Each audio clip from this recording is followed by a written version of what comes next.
কৃতজ্ঞতা বিপিএল নিয়ে ডিসকাশন করতে হবে। বাংলাদেশ জাতীয় ক্রিকেট দলের যে পারফরমেন্স, তার থেকে আল আরাফাহ ইসলামী ব্যাংক এনসিএল টি-20-র কোন একটা দলকে, সবচেয়ে নিচের তলানির দলকেও যদি নামিয়ে দেওয়া হতো আফগানিস্তানের বিপক্ষে 190 রান চেস করার জন্য, আমার কাছে মনে হয় যে অন্তত 109 রানে তারা অল আউট হওয়ার লজ্জা দিতেন না। যাই হোক, বিপিএল সামনে, বিপিএল নিয়ে অনেক তোড়জোড় চলছে, expression of interest already call করা হয়েছে। বিপিএল এ কয়টা দল হবে, কয়টা ভেন্যু হবে, এই ব্যাপারে গভর্নিং কাউন্সিল থেকে অফিসিয়াল স্টেটমেন্ট গতকাল আমরা পেয়েছি, এবং সেই স্টেটমেন্ট বিশ্লেষণ করে ভেতরের কিছু খবর বের করে যেই তথ্যটা আমার সামনে এই মুহূর্তে রয়েছে, তাতে আপকামিং বিপিএল এ নোয়াখালী দল পেতে পারে। নোয়াখালীর নামে আপকামিং বিপিএল এ আমরা টিম দেখতে পারি। আপকামিং বিপিএল এ আমরা ময়মনসিংহ এর নামে টিম দেখতে পারি। আগামী বিপিএল এ কুমিল্লার নামেও, Comilla Victorians definitely not, but কুমিল্লার নামেও কুমিল্লা ফ্র্যাঞ্চাইজি আমরা দেখতে পারি। এই ডিসকাশনটা যখন হচ্ছে, এই ডিসকাশনটা যখন চলছে, ঠিক তখন রিয়েলিটি এবং রিয়েলিটির সাথে ভণ্ডামির যে একটা ব্লেন্ডিং চলছে, সেই ব্যাপারটা আপনাদের সামনে আমি এখন প্রমাণ করে দিব খুব সুন্দর করে। দেখুন, নোয়াখালী নিয়ে যে আলোচনাটা হচ্ছে, এই আলোচনাটা সর্বপ্রথম শুরু করেছিলাম আমি অফিসিয়ালি আমার প্ল্যাটফর্মে, এবং এই আলোচনাটা শুরু হয়েছিল যখন নোয়াখালী থেকে জনৈক ব্যক্তি দল নেয়ার জন্য বাংলাদেশ ক্রিকেট বোর্ডে গিয়েছিলেন। আমি একটা কন্টেন্ট করেছিলাম, সেই কন্টেন্ট করার পর লিগ্যাল নোটিশ খেয়েছিলাম। কন্টেন্টের আলোচনার পয়েন্ট যেটা ছিল, বিডি ক্রিক নামে ইনফ্যাক্ট একটা ভিডিও দিয়েছিলাম, সেই আলোচনাটা ছিল এমন যে Noakhali, they are really have money, they are richest, they have their heart cricket fascination, এবং তারা ডেফিনেটলি ডিজার্ভ করে to have a team in BPL. অন্য দলগুলো, অন্য ফ্র্যাঞ্চাইজিগুলোকে নিয়ে যে ধরনের টানাপোড়েনের মধ্যে পড়তে হয়, বিতর্কের মধ্যে পড়তে হয়, নোয়াখালী থেকে যদি একটা দল আসে, সেই বিতর্কে পড়ার কোনো সম্ভাবনা আমি অন্তত দেখি না। But Noakhali, they should present themselves more smartly, এই কথাটা আমি বলেছিলাম। এটার জন্য পরবর্তীতে অনেক ঘটনা ঘটেছে, এরপর আমি নোয়াখালী নিয়ে কথা বলিনি।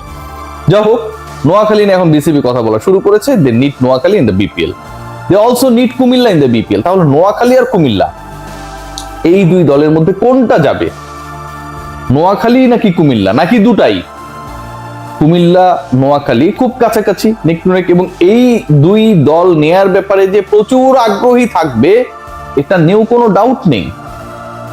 সেটা যদি হয়, এই ঘটনাকে যদি আমি সত্য মেনে নেই, তাহলে বিপিএল গভর্নিং কাউন্সিল তো নোয়াখালী এবং কুমিল্লার নাম বলছে যতটা আগ্রহ থেকে এক্সপ্রেস করছে তাদের ইন্টারেস্ট, তার থেকে কিছুটা মাইন্ড গেম খেলার জন্য। কি কারণে? খেয়াল করে দেখবেন যে নোয়াখালীর যে দলটাকে নিয়ে আলোচনা হচ্ছে, বা নোয়াখালীর যে দলকে এখানটায় খেলানোর ব্যাপারে, বিপিএল এ দল দেবার ব্যাপারে ডিসকাশনস গুলো চলছে, এখানটায় বড় বড় কোম্পানি ওনার হতে হবে, ফিনান্সিয়াল ট্রানজাকশন সলিড হতে হবে, ক্রিকেট ম্যানেজমেন্টের সাথে যারা জড়িত থাকবেন তাদেরকে দক্ষ হতে হবে। সো এই জায়গাগুলোকে কুমিল্লা বা নোয়াখালী মিট করবেই, তারা যদি ইন্টারেস্ট শো করে, এবং তাদের সেই প্রত্যেকটা জায়গা মিট করার মতো অ্যাবিলিটি রয়েছে, রিসোর্সেস রয়েছে। সমস্যা যেটা, সেটা হচ্ছে বাংলাদেশ ক্রিকেট বোর্ড নোয়াখালী কুমিল্লা দুইটা অঞ্চলকেই দল দেবে না। এই যে আজকে বললাম, লিখে রাখেন, দুইটা অঞ্চলকেই দল দেবে না। তাহলে আপনারা এই ঘোষণাটা দিলেন কেন? কি কারণে দেবে না সেই ব্যাপারটা কেউ বলে নাই। মিঠু ভাই অস্পষ্টভাবে ক্লিয়ার করেছেন, কেউ বুঝতে পারে নাই, চালাক মানুষ। সেটা হচ্ছে, দেখেন মিঠু ভাই বলেছে কি গতকালকে বিপিএল গভর্নিং কাউন্সিলের সদস্য সচিব, আমি তার সমালোচনা করছি না, তাকে টেকনিক্যাল পয়েন্ট অফ ভিউ থেকে এভাবে আলোচনা করতেই হবে। 4টা ভেন্যুতে এবারে বিপিএল হবে, সিলেট, চিটং, ক্যাপিটাল সিটি ঢাকা, এর সাথে বরিশাল বা রাজশাহীর মধ্যে যে কোনো একটা অ্যাড হবে। Total number of venues is 4। আপনি যদি 4টা ভেন্যুতে বিপিএল করেন, তার মানে আপনি 4টা ভেন্যুতে হোম এন্ড অ্যাওয়ে করবেন।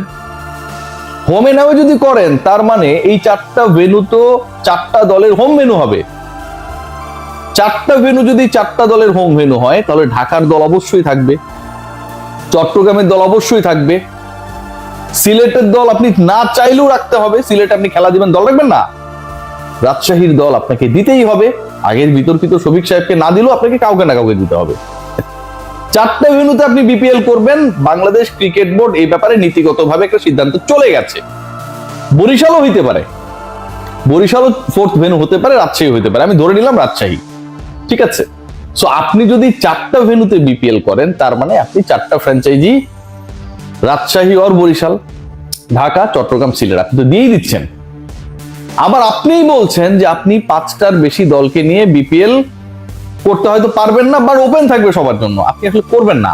আপনি বলতে Bangladesh cricket board, BPL governing council কোনোভাবেই আপকামিং বিপিএল 5 দলের বেশি নিয়ে করবে না, যেটা মনে হচ্ছে। 4টা হইতে পারে, এরকম সম্ভাবনা রয়েছে। সো যখন আপনি 4টা ভেন্যুতে বিপিএল আয়োজন করবেন, ওই 4টা ভেন্যুর হোম টিমগুলোই 4টা দল হয়ে যাবে।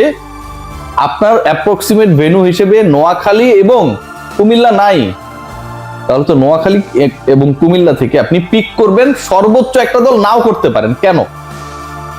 4টা দল যদি হয়, রাজশাহী, সিলেট, ঢাকা, চট্টগ্রাম, এর সাথে রংপুর আছে না, রংপুর তো থাকবেই, 5টা দল তো এখানে হয়ে গেল। নোয়াখালীর জায়গা কোথায়, কুমিল্লার জায়গা কোথায়, কোন জায়গাটায় বলেন? তারা কি 6ষ্ঠ দল হিসেবে খেলবে, নাকি আপনারা বলার জন্য বলেছেন? ব্যাপারটা ক্লিয়ার করতে হবে।